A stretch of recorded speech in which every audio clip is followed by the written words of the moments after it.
Hello, welcome to the 10th lecture for Math 155. Today I'm going to be talking to you about partial derivatives. So last time we talked about derivatives where we have a function of just one variable, and now we're going to be thinking about functions of multiple variables and how do we take derivatives of those functions.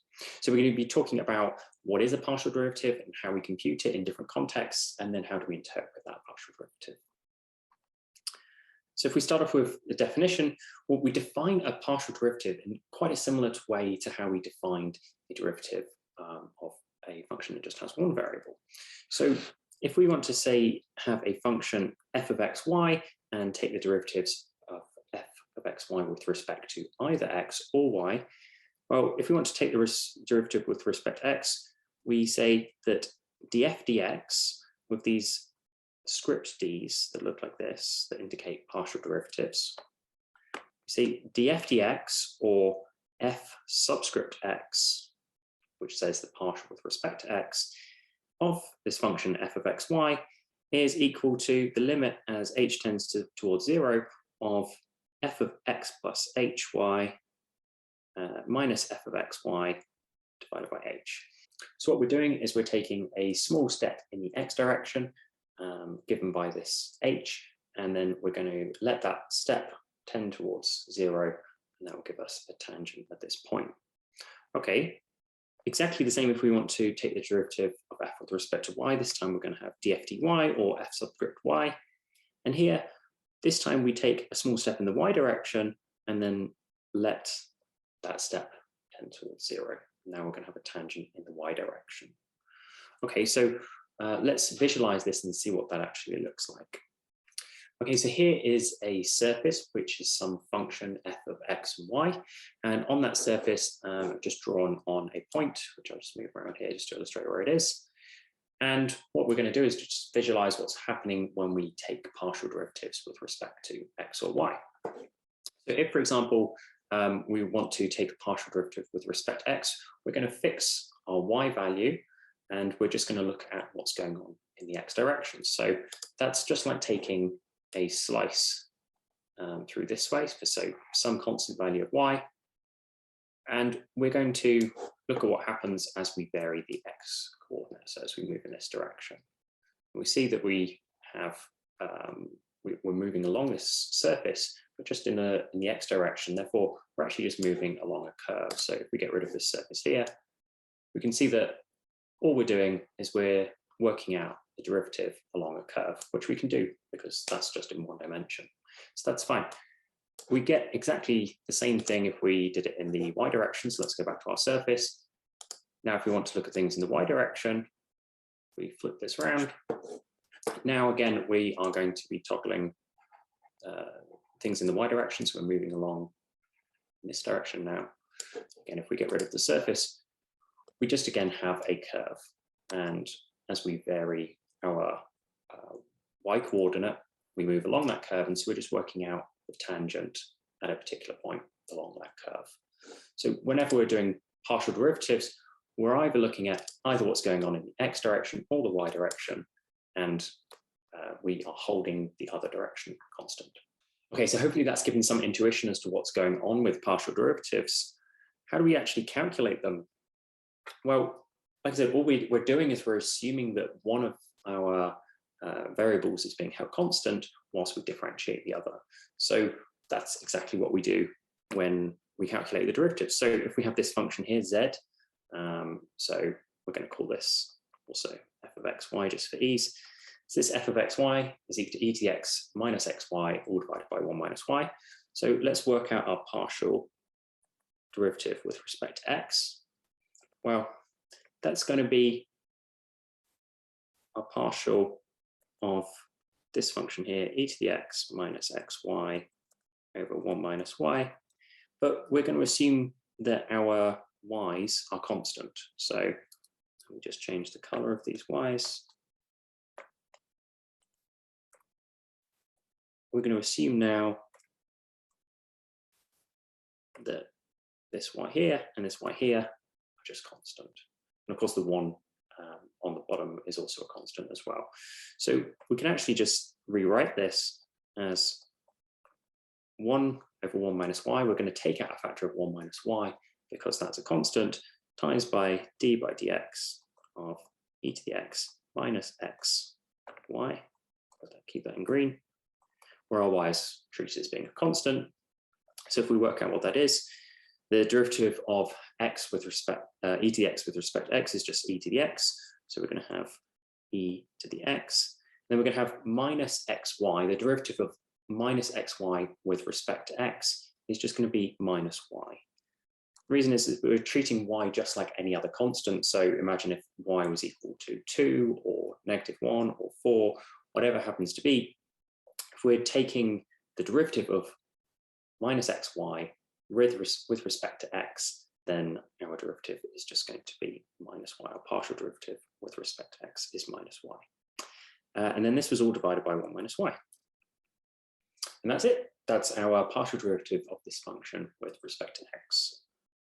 If we now work out what the partial derivative is with respect to y, well, now if I use a similar approach to above, we're going to have e to the x as being treated as a constant.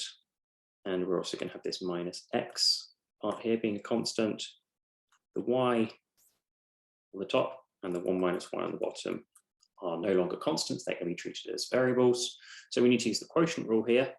And if we therefore work out the derivative of the bit on the top, we are going to get minus x times by 1 minus y. So this is the partial derivative of e to the x minus xy with respect to y. The e to the x is just a constant, so that drops out, and we end up with a minus x as the coefficient in front of the y. And we multiply that by the 1 minus y on the bottom. So that's the derivative on the top is this bit here in pink, and then the bit from the bottom is the 1 minus y. So that just gets multiplied by that. And then we subtract what we had on the top. So we had e to the x minus xy. And then we take the derivative of what we had on the bottom. So with respect to y, so the derivative of 1 minus y with respect to y is just going to be minus 1. So this here becomes a plus. And then on the bottom, we're just going to have 1 minus y squared. So that's just applying the quotient rule. Okay, so that's how we calculate our partial derivatives. Let's jump straight into a problem and see how we can apply this. So suppose here we've got the volume of 1 mole of an ideal gas. It's given by this formula here. V is equal to 82.06 times by T, where T is our temperature in kelvins, and P is our pressure in atmospheres. So divide the 82.06 times by the temperature in kelvins by the pressure in atmospheres. Okay, so what we want to do is find the rates of change of the volume. So rates of change, think of that as derivatives, of the volume of 1 mole of an ideal gas with respect to pressure and with respect to temperature, so our two variables, when T is equal to 300 kelvins and P is equal to 5 atmospheres. Okay, so let's first of all do pressure. So if we calculate the partial of this function, the partial derivative, with respect to P, so dV dP, that's going to equal, well, we're going to have dP of 82.06 times by T over P. So the bit on the top is just going to be treated as constant now. So the 82 is a constant, obviously, and T is a constant. So multiply those together and we get a constant. Therefore, we just need to take the derivative of a constant over P. So that's going to be equal to minus 82.06 times by T over P squared. So remember, anything, if you have 1 over P in this case, that's going to be equal to P to the minus 1.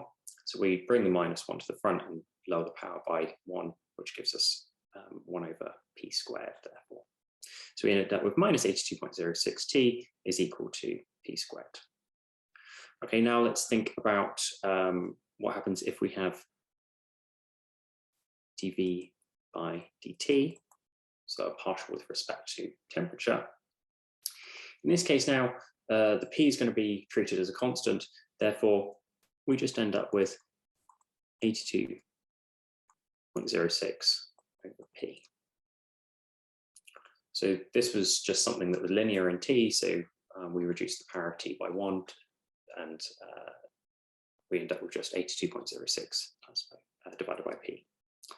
Okay, we're then asked to work out what the rates of change are with respect to either pressure or temperature at a particular point. So when T is equal to 300 kelvins and P is equal to 5 atmospheres.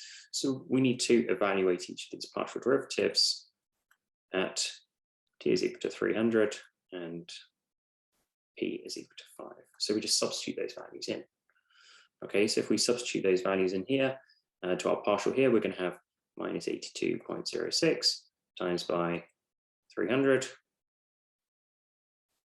all divided by 5 squared, which works out to be approximately minus 984 centimeters cubed per atmosphere. Okay, the reason it's centimeters cubed per atmosphere is because our volume is measured in centimeters cubed, and we're taking the derivative with respect to pressure. So this is per unit change in atmosphere. So this is saying our volume is decreasing by 984 centimeters cubed per change in atmosphere. Okay, how about for temperature? So temperature, do exactly the same, evaluate it as T is equal to 300 and P is equal to 5. There's no T in this actually, so temperature is not having any effect here. So this is just going to be equal to 82.06 over 5, which is roughly equal to 16.4 centimeters cubed per Kelvin. So note here that we have per unit change in temperature, whereas before we had per unit change in pressure.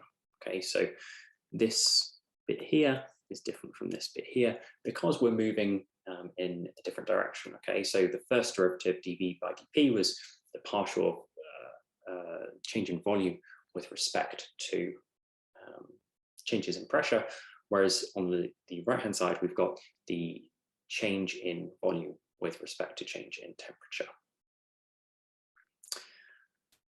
Okay, we can also combine partial derivatives to get higher order partial derivatives. So we can take these first order ones with either with respect to x or with respect to y, or we can say take second order partial derivatives or third order and so on by just doing exactly the same process again.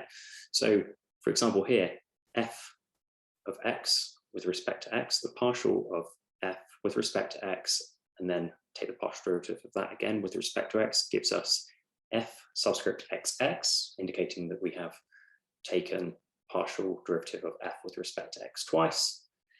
And this is just the same as being written as d squared f with respect to dx squared.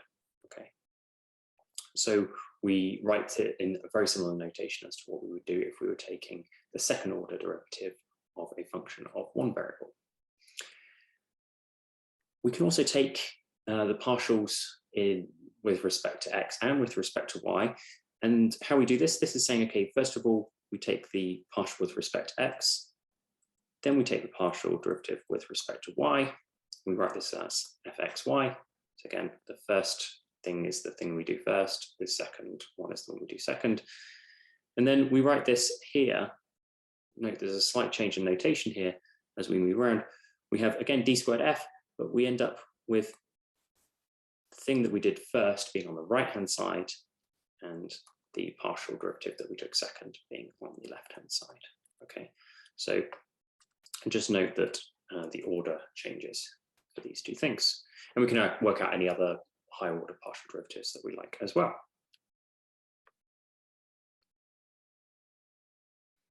Okay, so suppose we have a function here, f of xy is equal to x cubed minus 3x squared y plus y squared. This is just a randomly chosen function, and we're just going to work out what the second and third order partial derivatives are. So first thing we need to do is work out first order partials. So let's work out the partial of f with respect to x. That's just going to be 3x squared minus 6xy.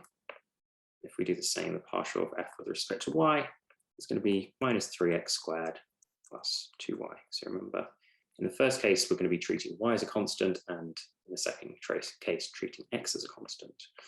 Okay, so if we want to work out the second order, well, let's take the second order derivative, second order partial of f with respect to x. We're going to have xx then. Now this is just going to be 6x minus 6y. And if we work out the partial of this function here with respect to y, we're going to get minus 6x. Note that if we did the other way around, if we took the partial derivative of f of y, then with respect to x, then we are going to end up with exactly the same thing. So here we've got f of xy is equal to f of yx. And then finally, if we take the partial here with respect to y twice, then we're just going to end up with 2. We can repeat this process. So those are the second order partial derivatives. Now we can work out the third order ones by doing exactly the same thing again. So if we take this first one, partial of f with respect to x 3 times, and then we're going to end up with f x x x is going to equal 6. We can then do the same thing with respect to y. So we end up with f x x y. That's going to equal minus 6.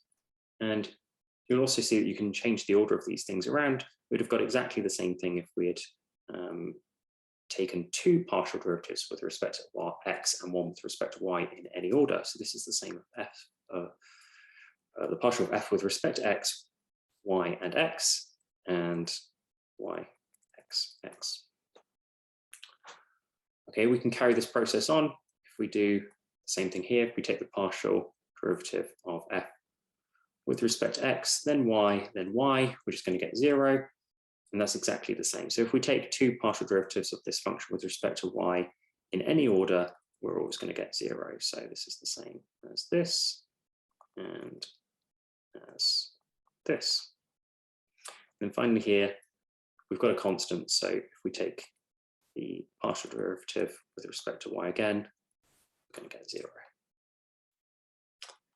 So we've seen in many of these cases that actually those partial derivatives of higher orders, it doesn't necessarily matter if you take the derivative, first of all, with respect to x or with respect to y.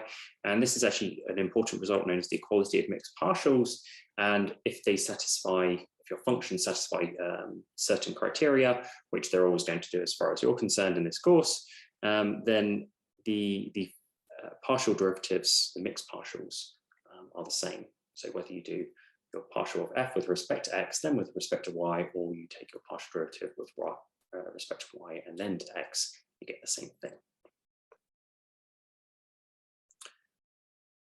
The same thing holds if we have more than 2 variables. So if, for example, we have a function here, w is equal to x over y plus 2z. So here we've got 3 variables now. We can work out our partial derivatives with respect to x, with respect to y, with respect to z, or any combination of those. Okay, so we're asked here to work out what the partial with respect to x is, and then with respect to x and with respect to z. So dw dx is just going to be equal to 1 over y plus 2z. That's because we're treating y and z as constants in this case. So that's just a coefficient in front of the x. So that's nice and straightforward. If we want to work out the second order partial with respect to z and x, that means that we want to take what we had above.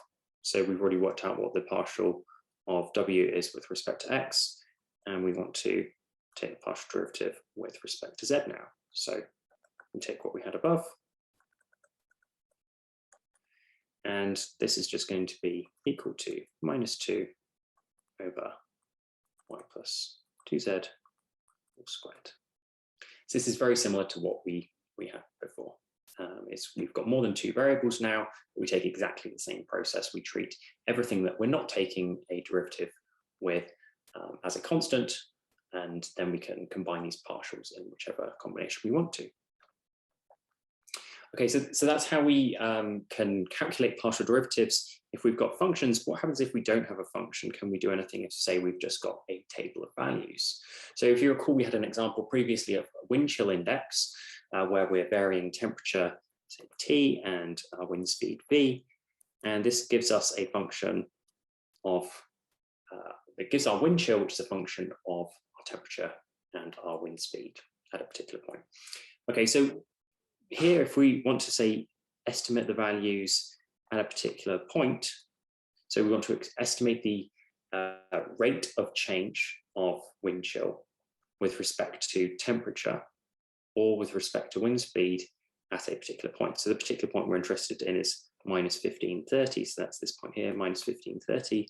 So we're interested in what is the rate of change in either the temperature direction, so either in this direction or in this direction with respect to wind speed. So how do we do that? Well, just like we did previously, if we want to work out the rate of change in a particular direction, what we do is we take a nearby point. So, for example, I'm going to say, let's take this point here, minus 1030, just moving in one of the directions here.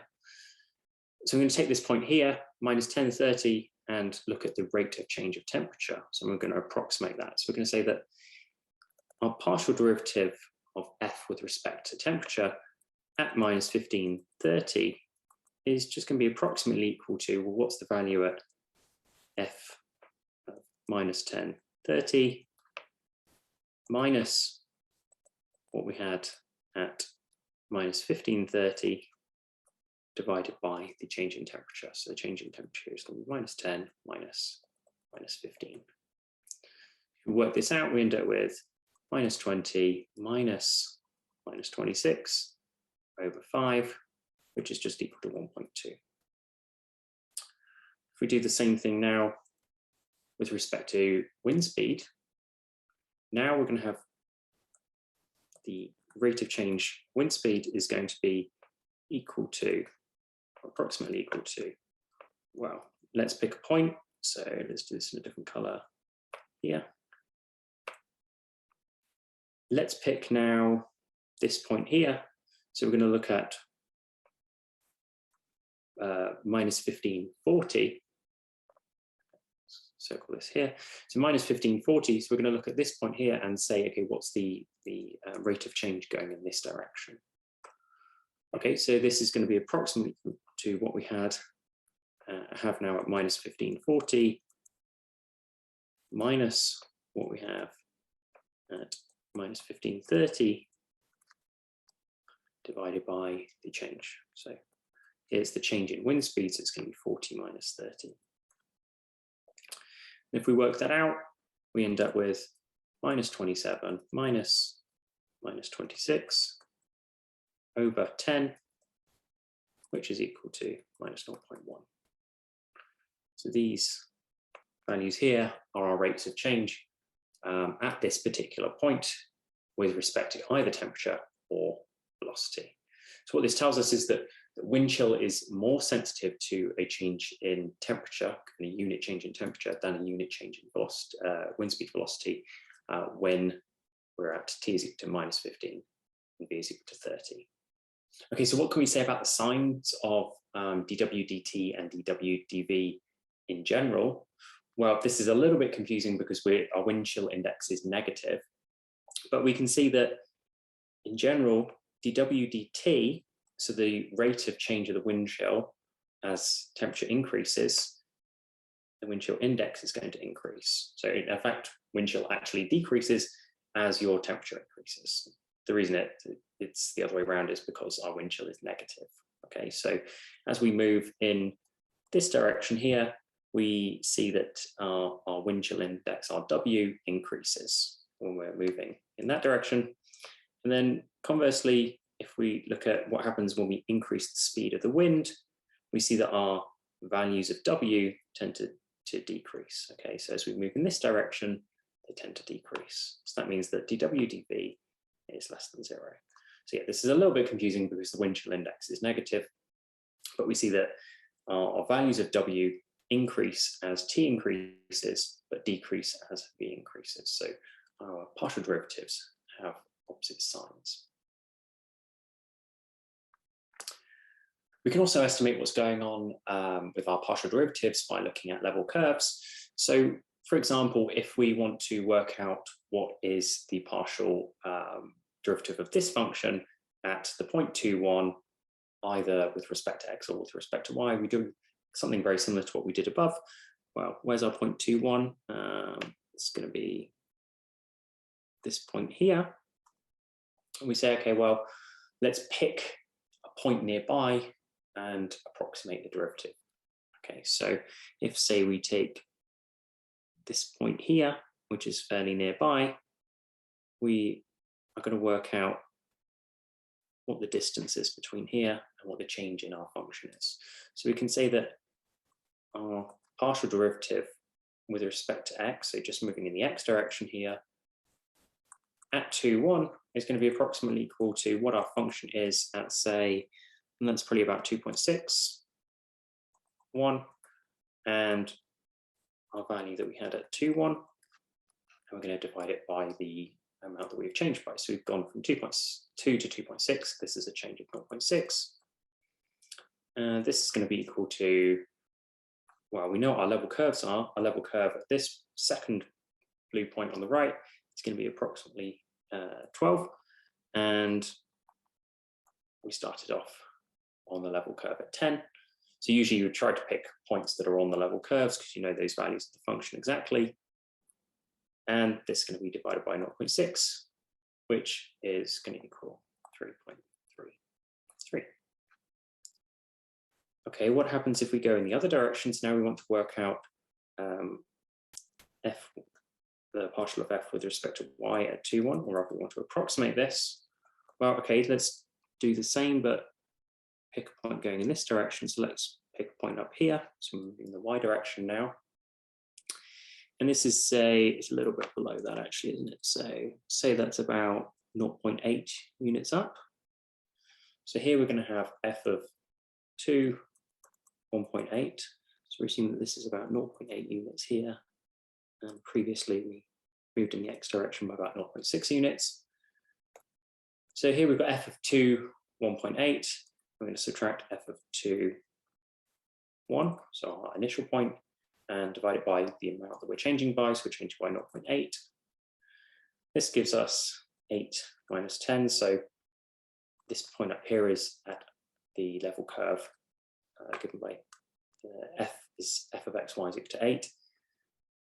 So we're going to have 8 minus 10 over 0.8, which is going to give us minus 2.5.